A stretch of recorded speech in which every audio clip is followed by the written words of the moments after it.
Hello, and thank you for watching 24 Plus. I'm ABC 24 anchor Pepper Baker. Today is a special day because it's the first day of early voting for Shelby County's general election and Tennessee's state and federal primaries. Democratic State Representative Justin J. Pearson out of Memphis has some special guests in town to support his campaign for the 9th Congressional District. So here at the table today, we have, of course, State Rep Justin J. Pearson. We have Congresswoman out of Massachusetts, Ayanna Pressley, and we also have Congresswoman Summer Lee out of Pennsylvania. And you both were the first women of color to be elected to your congressional positions for those respective states. So, wow, what a moment for us, for me, and this table. I just think that's incredible. So welcome to Memphis. Thank you all so much for being here.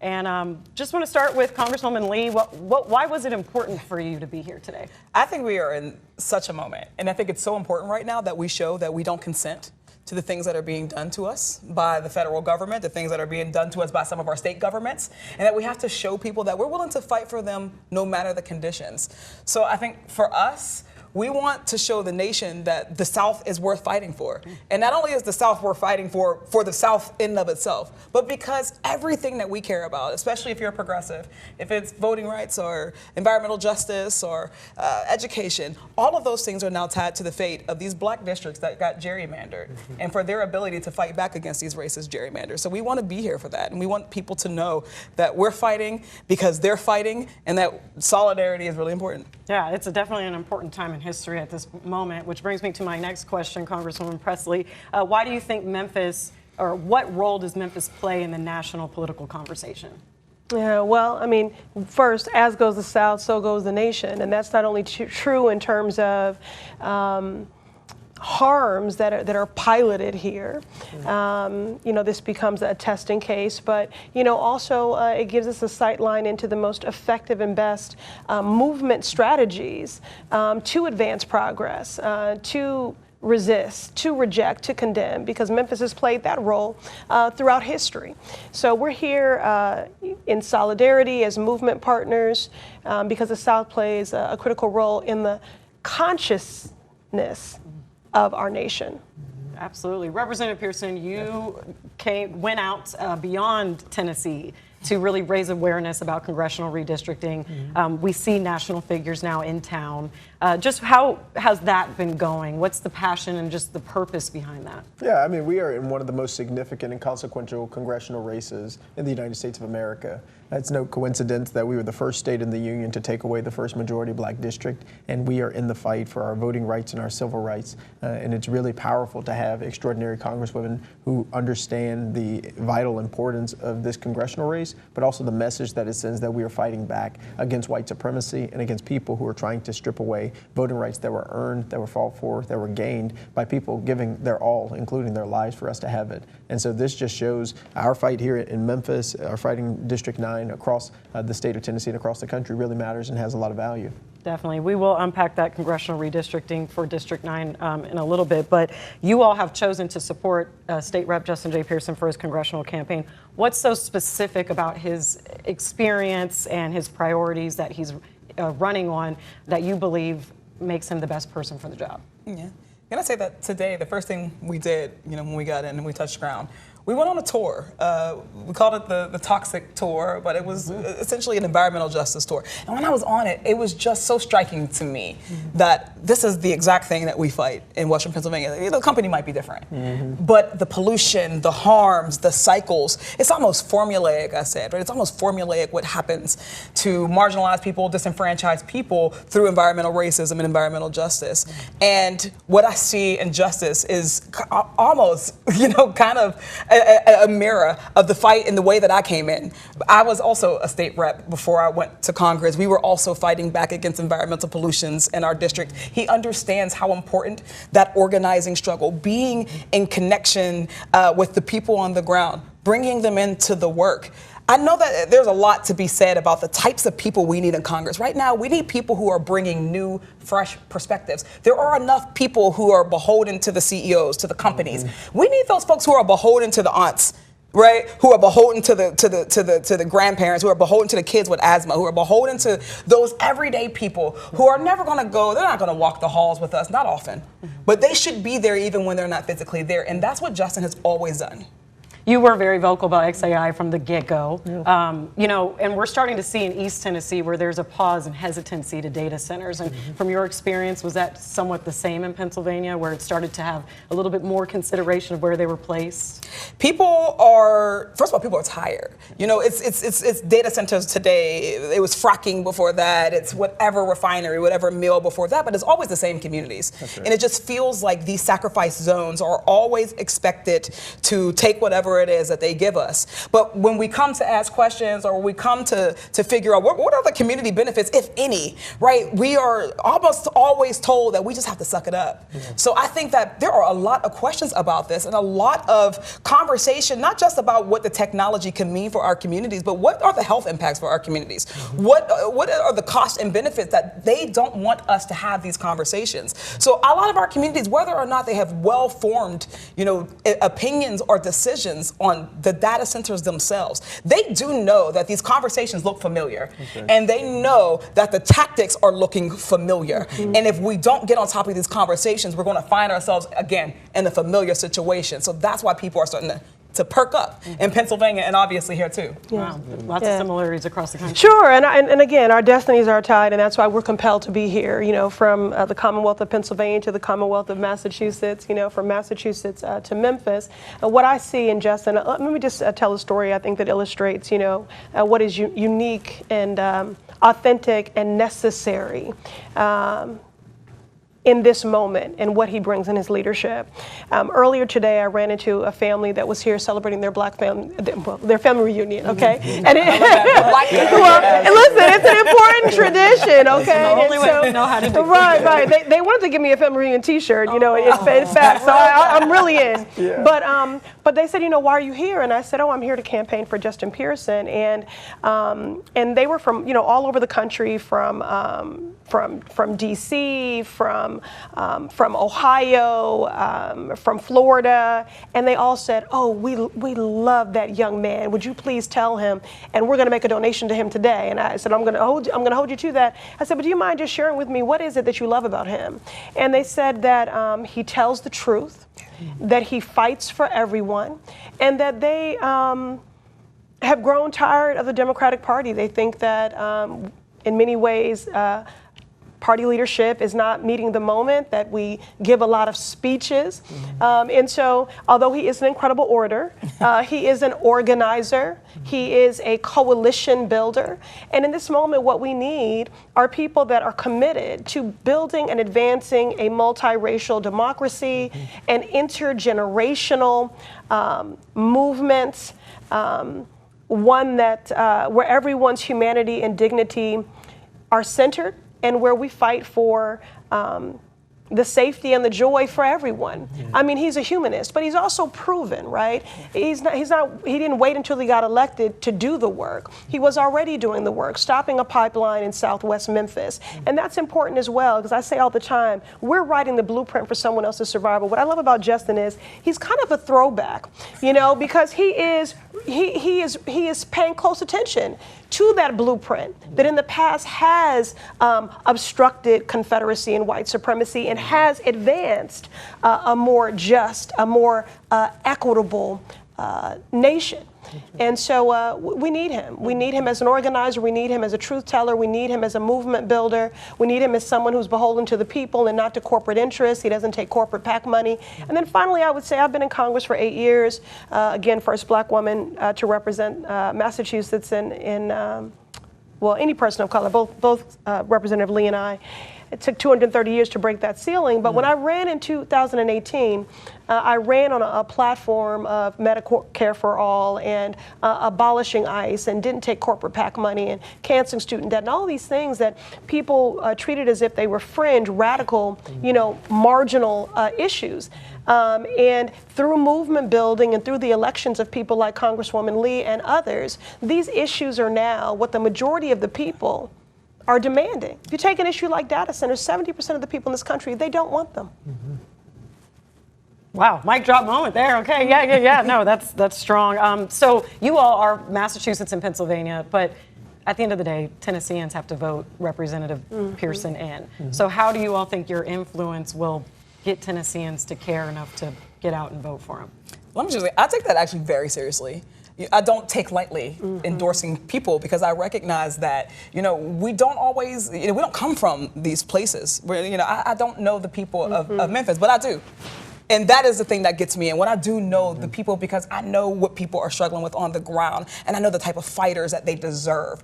So for us, I know that we recognize that, we may not be the representatives here, but we have been in Congress, and we've seen the way that people move when they get complacent. We've seen the way that they move when they are too tied up in these systems and these institutions that haven't worked. And we've seen across the country with our districts, with people from our districts, poor and working people, black and brown folk, what those folks are just yearning for in this moment. And I see reflected in Justin somebody who is willing to go into this place, not as an attempt to get into fit in, but as an attempt to get into upend, to upend the ways that we've done things, to upend the status quo that's led us along this route, right? We could recognize that there is a very big difference between the parties, but that the blame for how, or the accountability and the responsibility for how we've gotten here, right in the teeth of fascism. It took a lot. It took a lot from our institution, from leaders who have been in it. Lessons learned. We need people who are ready to come here today. We need districts that are ready to send them, who are sending people with joy, with energy, with fight, with strategy that reflects the same energy, joy, fight, and strategy of those people on the ground. So we're here to encourage them. Well, we recognize that they're going to make their own decision at the end of the day, but we want them to know that we're here with them, that they're not alone in this fight, that they have, and that Justin, their representative, will have the shared experiences of all of us who have come before him, and that he will bring to us all of the lived experiences from them. And that is a symbiotic relationship. So I think hopefully that people will, see the work that we've done and hope that they can get someone, and know that they can get someone with that same energy. You all are able to give a peek into what Congress is right now, or how it is right now, and how he'll be able to contribute in his work to what you're doing now and why he's so needed. So that's an important perspective to have. Congressional redistricting here, of course, big topic. It made headlines. You're the front runner on those headlines. There's supporters of it who argue that it was just a partisan situation, a matter of getting more Republican control. Now, other people are saying it had to do with race.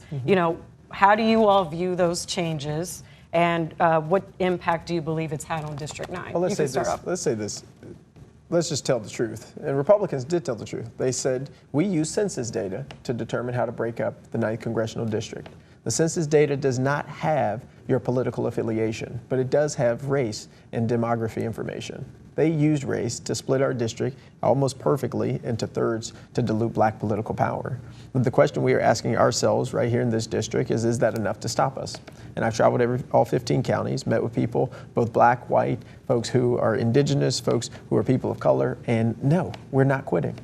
We are building a multiracial coalition to win this campaign, and also to take a stand against white supremacy that wants to silence our voices. But we got to listen to Republicans when they do tell the truth. And they told the truth, that they used race to decide how this district was going to be constructed, to dilute black political power most severely and significantly of any black political deprivation since the end of Reconstruction. Like, that's what has happened to us. And we're trying to make sure people understand how visceral that is, and also that after 407 years of black African-American people being in this country, that's not enough to make us quit. And we are building a campaign that is multiracial, that is multi-ethnic, multi-socioeconomic, intergenerational, because that is how we win. And I'm curious to know you all's input on just the congressional redistricting, breaking up Tennessee's only majority black district, Democratic as well. Just, whether that was a play. I know you made your point, but Republicans often say it's about erasing the race card from it. It's about not making decisions based on race, even though, you have an argument there. Just creating 3 majority white districts is not based on race. That's very based on perspective on the partisan versus race argument. I don't know why we have to treat them as if they are separate. And we know that in this country that is the case, right? Just like Justin said, you could cut a district by race and you can find where people are likely to vote. We know that. We know that black folks are more likely to vote Democratic in this country, which is why Republicans are recognizing at large all over this country that they can't win by playing fair. They know that they're running out of tape. right? They can't win if they're going into cities, into large communities. They can't win where large groups of people of color are gathered. So they're having to dial back the clock by dialing up, the discrimination, by dialing up the various attacks on voting rights. The redistricting is one part of it, but we've also seen the attacks coming from bills, legislation, the SAVE Act, that they're trying desperately to push through because they know that the more people who vote, the more people who have access to the polls, the less likely they are to maintain their grip on this country. And right now they're trying to do two things, right? A, they're trying to win by any means necessary, right? So redistricting is a part of that.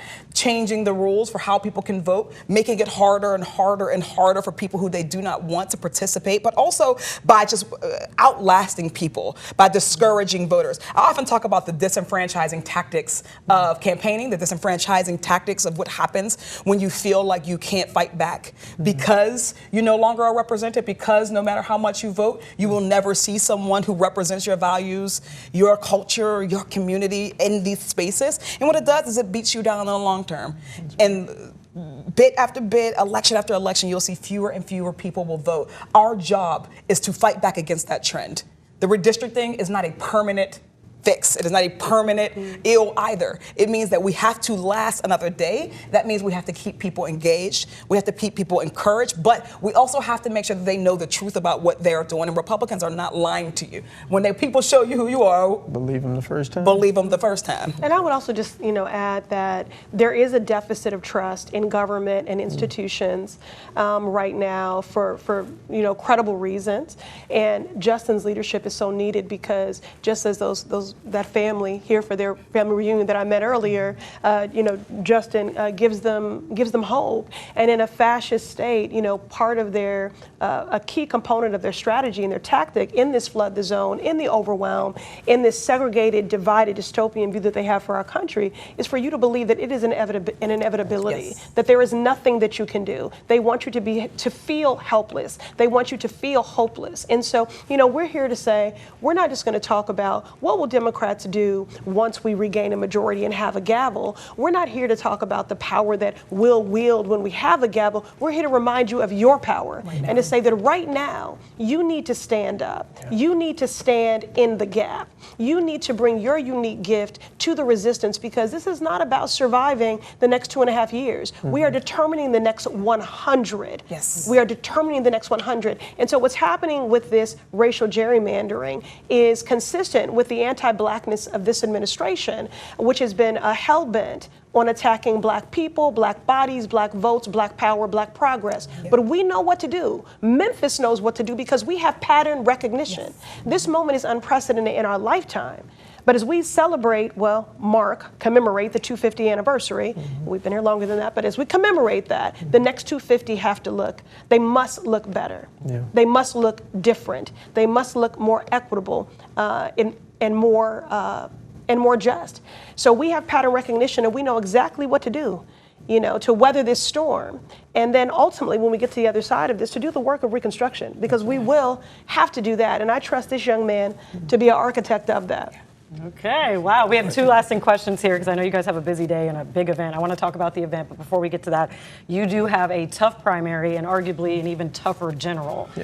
So just what do you all see as his biggest strengths, and how do you plan to appeal to voters in the entire district, especially those who traditionally vote Republican? Yeah, look, we went on, like I said, we did a 15-county tour. We're going to be doing it again. We're going to go meet people, and you win elections eyeball to eyeball. So it's getting to know folks. But the truth of the matter is the issues that Republicans, independents, and Democrats have are the same. It's a system that's been rigged against us economically to the benefit of billionaires and to the detriment of everybody else. It's dealing with the fact that 16 rural hospitals have closed in this state since 2005, and the people who are in power now have been in power, and they haven't done anything about it.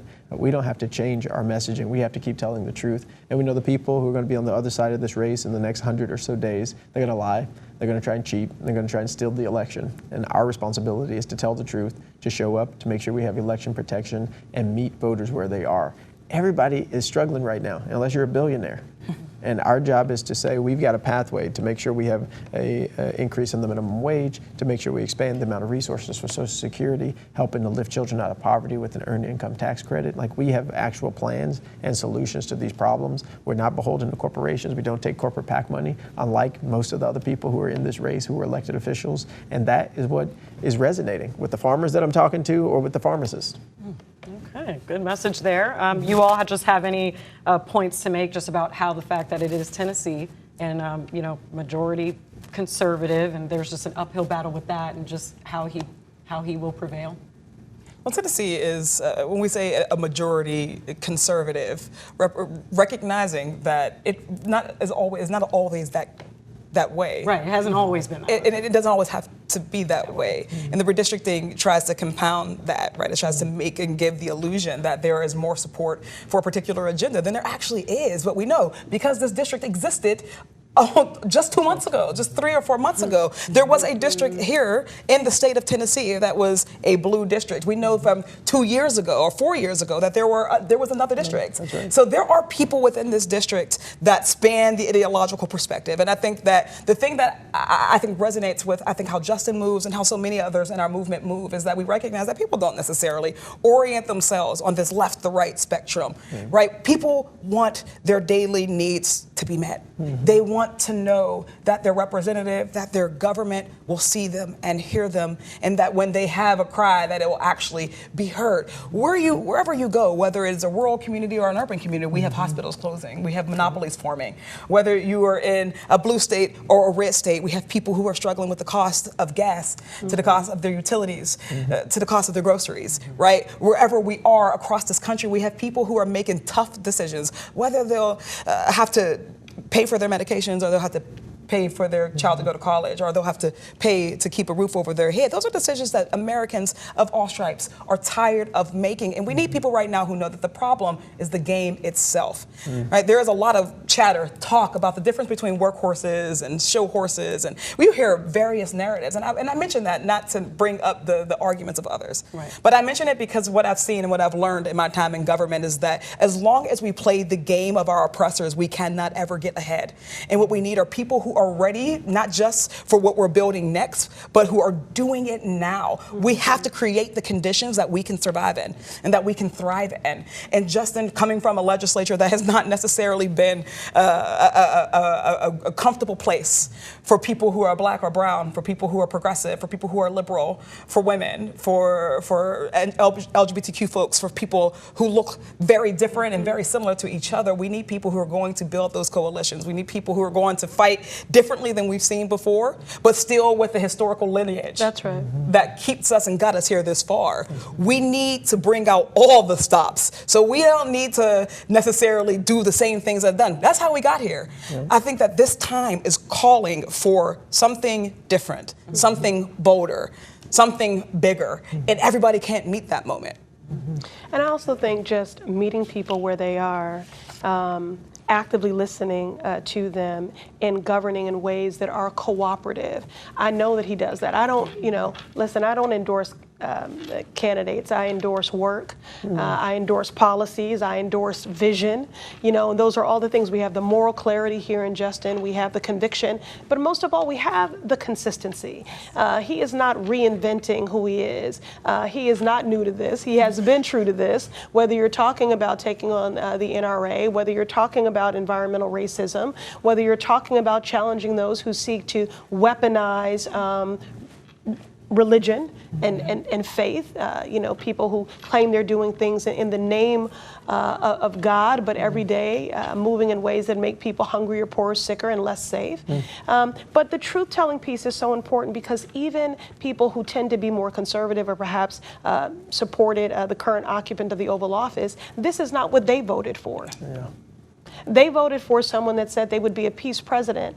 But certainly has done everything antithetical and in contradiction to that. Someone who said they would attack affordability, but has attacked anything and everyone but affordability. So they have the expertise of their lived experience every day, and they know that their lives are harder. Everyone. Okay, last question here, because in the sake of time, man, you all are powerful with your words. I love it. You're doing a rally tonight, or at 5:30, I think it begins, and I have a picture here, but we also have it posted right there at New Direction Church. This is off Winchester Road. Get Out the Vote rally, and you all will also be joined by Congresswoman Alexandria Ocasio-Cortez, which is she's affectionately known as AOC. What can people expect tonight, and what message do you plan to send? Yeah. Come out tonight. I'm looking at my camera. Come out tonight at 5:30. Get there. Doors close at 6:30. It's going to be so inspiring. It's going to be energetic. We're going to have a lot of important moments, recognizing some of the victims who we've lost to the Memphis Unsafe Task Force, hearing from people in the community who are fighting for environmental justice, fighting against environmental racism, and we will have these three amazing congresswomen who are bringing their experiences and obviously their intellect, their strategy to Memphis to inspire us and motivate us in this fight, not just for a congressional seat, but to build this movement for justice rooted in love. Absolutely. You all will get some good FaceTime if you haven't already. I'm sure you all have had a long day, but just anything else you want people to know about tonight's event? Come and find out. Oh, okay, I like it. All right. Well, thank you all so much for the time, and we'll let you get back to your busy day. Thank you, State Rep Pearson, Absolutely. Congresswoman Pressley, Congresswoman Lee. You all were a pleasure to have, and thank you for watching. Be sure to follow ABC 24 for all of our political coverage leading up to the primaries August 6th, and then later on for the general in November. Thank you for watching.